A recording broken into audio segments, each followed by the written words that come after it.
Welcome to Man Does Tech, where I solve the problems you didn't even know you had. In this video, I will explain how to learn R programming language. First, download and install R and RStudio, which provide an integrated development environment. Next, familiarize yourself with R's basic syntax, including how to assign variables and understand different data types. Then, explore fundamental data structures such as vectors, which are ordered collections of elements, and lists, which can hold various data types. This foundational knowledge is crucial for your R journey. Once you have the basics down, focus on data manipulation. Learn to import data from common formats, such as CSV files, into R. Practice cleaning and preprocessing your datasets, which often involves handling missing values or correcting inconsistencies.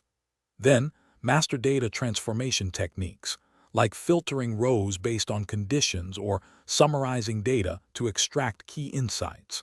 These skills are vital for preparing data for analysis. Next, dive into data visualization, a powerful aspect of R.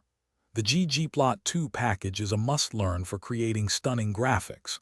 Experiment with different plot types, such as scatter plots to show relationships or bar charts to compare categories. Learn to customize plot aesthetics, like colors, labels, and themes, to make your visualizations clear and impactful.